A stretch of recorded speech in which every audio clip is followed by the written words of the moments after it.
बिस्मिल्लाहिर्रहमानिर्रहीम। मैं हूं तनवीर अहमद और आज बड़ा अहम इशू है, स्पोर्ट्स का इशू है और फ़ैज़ान बंगश हमारे साथ है। फ़ैज़ान, कामरान अकमल ने एक रूटीन में सिखों के बारे में एक बयान दिया जो आपको पता ही है कि ये रूटीन में होता है कि लतीफ़े भी बने हैं पठानों के बारे में। उन्होंने कहा जी इसको बॉलिंग ना दे, 12 बजने वाले हैं, उसका मतलब है सिखों से ये रवायत मंसूब है कि 12 बजते हैं।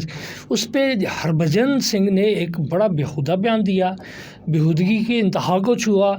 उसने तो माँ बहन की गाली नहीं दी, बाकी सारा कुछ उस कामरान अकमल के बारे में उसने कहा।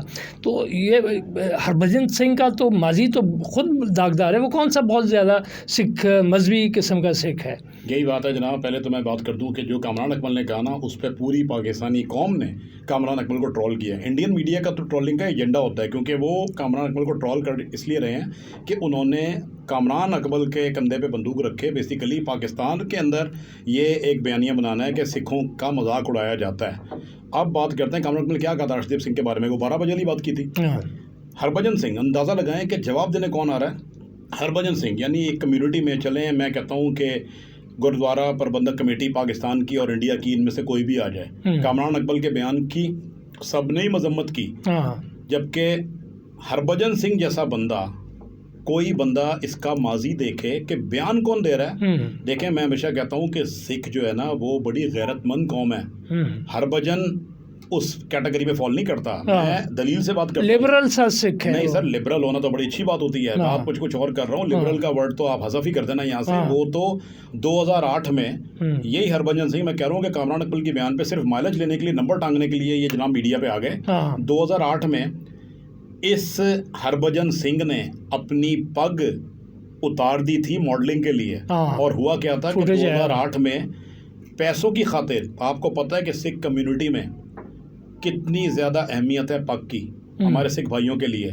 और सरदार क्यों कहा जाता है? क्योंकि सर पर दस्तार है, जो कि बहुत मुतबर्रक है। हरभजन सिंह जैसे बंदे ने 2008 में आज ये बात कर रहे हैं कि जनाब तुम्हें सिखों की तारीख नहीं पता, ये सिखों की अपनी तरफ से नुमाइंदा बने हुए हैं और तुम कौन हो नुमाइंदगी करने वाले। 2008 में तुमने इस धर्म की गुस्ताखी की थी, सिख धर्म की, अपने धर्म की। तुमने पगड़ी उतार दी अपनी मॉडलिंग के लिए और शराब के लिए तुमने मॉडलिंग की। शराब सिख धर्म में भी हराम है जितनी इस्लाम में हराम है। और तुम शराब के ऐड में आते हो, वहाँ की कमाइयाँ करते हो। और तुम कब से सिख धर्म के नुमाइंदे हो गए भाई? चलो मैं कहता हूँ अगर नवजोत सिंह सिद्धू साहब ये बात करते समझ जाती है, क्योंकि सारी जिंदगी उन्होंने अपनी पग की लाश तो रखी है। वो जिस तरह हम पाकिस्तानी हैं, वो इंडिया के लिए उतने इंडियन है और ऐसा होना चाहिए, इसमें कोई बुराई नहीं है। लेकिन मैं हैरान इस बात पे हूँ कि हरभजन सिंह जैसा बंदा, और आकर उसने एक और बेहुदा बात की। और ये सिर्फ मैं हरभजन स्पेसिफिक बात कर रहा हूँ, कम्युनिटी, सिख कम्युनिटी की हम इतनी दिल से इज्जत करते हैं कि बचपन में, मैं एक बात बता दूं कि लाहौर हो, कहीं पे भी हो, हमेशा से हमारे सिख भाई आते हैं और हम उनको सराखों पे बिठाते हैं। हमें बचपन से सिखाया गया कि गुरु नानक देव साहब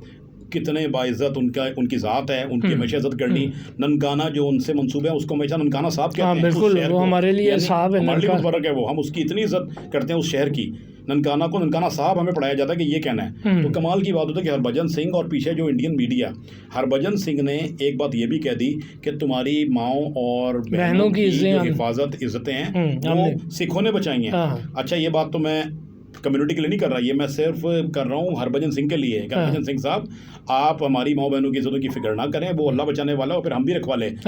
बात ये थी कि आपको, अगर आपने बचाई होती ना इज्जतें, तो आपको कभी भी मुगल बादशाहों पे और अहमद शाह अब्दाली पे गुस्सा ना होता। मैं इस बात की डेप्थ में नहीं जाना चाहता। जुल्म है, बेशक मुगल बादशाहों ने किया हो, बेशक अहमद शाह अब्दाली ने किया, बेशक रंजीत सिंह ने किया है, लेकिन आपके मुंह से ये बात, और मैं हैरान इस बात पे होता हूँ किस बंदे की। 2008 में जब ये वाकया हुआ था तो वहाँ पे प्रोटेस्ट होना शुरू हो गए थे इसी हरभजन सिंह के खिलाफ, जिसने अपनी पग उतारी थी पैसे कमाने के लिए। यानी इंतहाई शर्मनाक काम था ये। और इस बंदे ने, अमर सिंह चमकीले वाला हाल इसका होना था, इसने रो रो के फिर माफी मांगी। इसने उनके पैर पकड़े जाके, उसने कहा कि मुझे आप बेटा समझ के माफ कर दें, मुझे आप बेटा समझ के समझा लेते। मतलब ये तो तुम्हारी गैरत है। और तुम आगे से बात कर रहे हो सिर्फ माइलेज लेने के लिए इस पे कि जनाब यहाँ पर हम ऐसे हैं, सिखों की तुम्हें हिस्ट्री नहीं बताओ। तुम कब से अपने आप को कह सकते हो कि नुमाइंदा हो इस कौम के? मतलब हमें ये तो लगता है कि उस बयान से ऐसा लगता है कि सिख मुस्लिम आपस में इसने लड़ाई करवाने की कोशिश की। ये तो सिर्फ माइलेज ले रहे हैं ना। बताता हूँ, इंडियन कामरान अकमल ने जो अपना काम कर दिया वो कर दिया होगा शुगर में। चले मैं कहता हूँ उसकी ट्रोलिंग, और मैं पाकिस्तान के जो यूट्यूबर भाई हैं, हाँ। मैं उनको भी कहता हूँ कि आपने कामरान इकबाल की ट्रोलिंग तो की है, हाँ। लेकिन आप कम से कम हरभजन सिंह को तो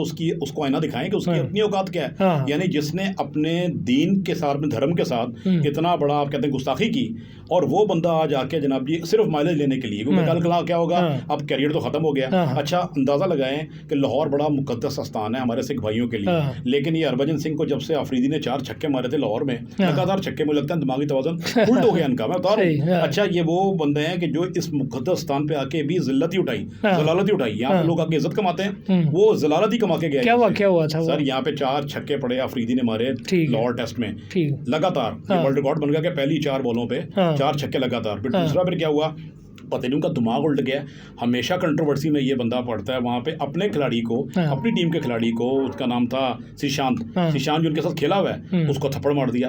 अब तुम दूसरी कंट्रोवर्सी पढ़ते हो, कभी तुम लड़ाइयों पड़ जाते हो, कभी तुम किसी खिलाड़ी को उल्टे सीधे कमेंट पास करते हो। भाई तुम खुद देखो, तुम्हारा तो लगता है अपना दिमागी तवाज़ुन दुरुस्त नहीं है, तुम कब से सिख कम्युनिटी के नुमाइंदे बन के आ गया है। हमारे लिए तो बहुत मुतबरक है हमारी सिख कम्युनिटी। मैं हमेशा कहता हूँ कि हमने हमेशा यानी गुरु गोबिंद सिंह हो, गुरु अर्जन देव हो, गुरु रामदास हो, हमेशा यही सिखाया गया कि आपने इज्जत करनी है। हज़रत मियाँ मीर रहमतुल्लाह देखें, उनके कितना एहतराम है सिख मज़हब में, और उन्होंने भी सिखों के लिए यकीनन कोई एहतराम करता है, तो सिख मज़हब के लिए भी उन्होंने कोई खिदमात उनकी भी हमेशा ऐसा है। तनवीर साहब देखते हैं कि पाकिस्तान में जब आते हैं हमारे सिख भाई, तो यकीन मानने के हम लोग, अब कहते हैं ना कि हमारी तो ख्वाहिश होती है कि यार हमारे मेहमान बने, हमारे पास रह के जाएं, और इतनी इज्जत वो खुद कह के जाते हैं। पसंद ये लोग सिर्फ एक इंडियन मीडिया का स्पेसिफिक एजेंडा है। ये वही एक मीडिया है ना कि जो अभी वावेला कर रहा था, मोदी को 400 सीटें दिलवा चुका था, और मोदी को मिली कि तरले मिनते की सरकार, यानी अगर 15-20 सीटें और कम होती तो मोदी साहब आउट थे। अच्छा फैज़ान, इसमें हरभजन सिंह के अलावा कोई सिख अहम रहनुमा ने तो नहीं कोई इस हवाले से बात पता है? इस पर अभी इंडियन मीडिया ने तो हाईलाइट इनको, वैसे तो आप जितने मर्जी बना दें, देखिए कामरान इकबाल ने जो बात की थी ना,